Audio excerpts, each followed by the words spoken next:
हे दोस्तों, इस वीडियो में हम एक ऐसे इंसान की बात करने जा रहे हैं जिन्हें बाद में साइलेंट मिलीनियर का भी नाम दिया गया।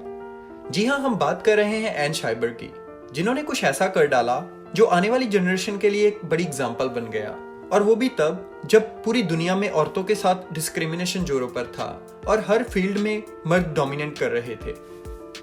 आप में से बहुत कम होंगे जो एन के बारे में जानते होंगे।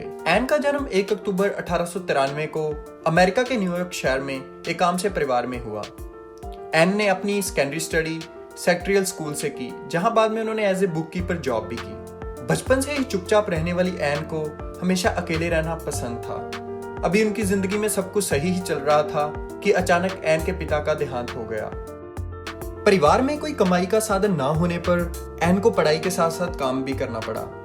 उन्होंने अपनी हायर स्टडी के लिए खुद पैसे जमा किए और किसी न किसी तरह जॉर्ज वाशिंगटन यूनिवर्सिटी से लॉ में ग्रेजुएशन पूरी कर ली। स्टडी कंप्लीट होने पर बाकियों की तरह एन ने भी अच्छी जॉब ढूंढनी शुरू कर दी और 1924 में IRS में अपना career as a low level auditor के तौर पर शुरू कर दिया।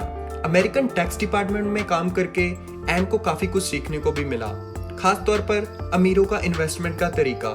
हर दिन एन किसी न किसी को देखती रहती और सीखती रहती। शांत रहने वाली एन का समय बीतता गया।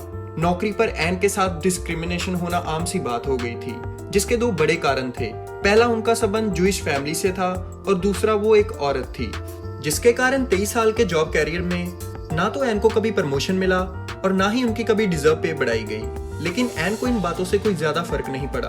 1930 में एन ने कुछ पैसे सेव किए और अपने भाई बर्नार्ड को स्टॉक मार्केट में लगाने के लिए कहा, लेकिन स्टॉक ब्रोकर के गलत फैसले के कारण एन को बड़ा नुकसान हुआ, जिसके बाद उन्होंने अपनी इन्वेस्टमेंट के फैसले खुद लेने की सोच ली। उन्होंने अपनी एज ए ऑडिटर मिली हुई सारी स्किल्स और नॉलेज का पूरा इस्तेमाल स्टॉक मार्केट में किया। एन ने कभी भी लग्जरी लाइफ जीने के लिए पैसे खराब नहीं किए थे, यहाँ तक कि वो 5 से 10 साल पुराने कपड़े भी पहन लेती। 1944 में जब वह नौकरी से रिटायर हुई तो उनकी एनुअल पे $3150 थी। 50 साल की एन की कहानी का एंड रिटायरमेंट के साथ नहीं हुआ।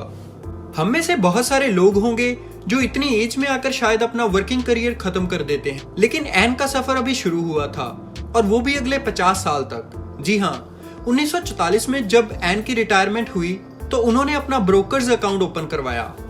अपनी रिटायरमेंट तक एन सिर्फ $5000 ही सेव कर पाई थी और वही उन्होंने बाद में इन्वेस्ट किए।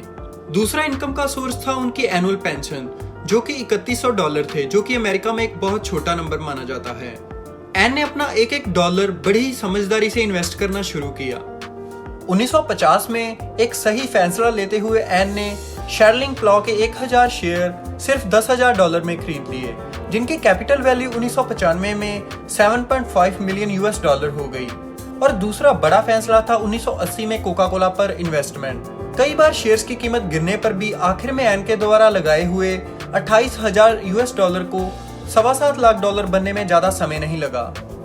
उम्र बढ़ने का एन पर उल्टा असर हो रहा था। उनकी मेहनत और इंटरेस्ट और बढ़ता गया। एन शुरू से ही लॉन्ग टर्म इन्वेस्टमेंट में भरोसा रखती थी, जिसका नतीजा उनके रिजल्ट आराम से बताते हैं।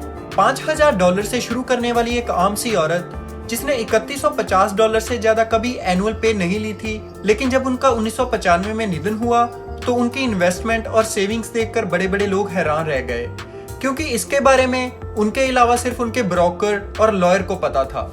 और उनके जाने तक उनके वो $5000 सीधे $22 मिलियन का रूप ले चुके थे, जो कि आज के हिसाब से देखें तो अप्रोक्सीमेटली $36 मिलियन के बराबर हैं। एन ने जाने से पहले अपनी सारी कमाई यशिवा यूनिवर्सिटी और एल्बर्ट आइंस्टाइन स्कूल को डोनेशन में दे दी, ताकि गरीबी के कारण कोई अनएजुकेटेड ना रहे। तो दोस्तों, ये थी एन शाइबर की कहानी। अगर आपको ये वीडियो अच्छी लगी हो, प्लीज लाइक और कमेंट करके जरूर बताएं। ऐसी और वीडियोस के लिए चैनल को प्लीज सब्सक्राइब करें। Thanks for watching.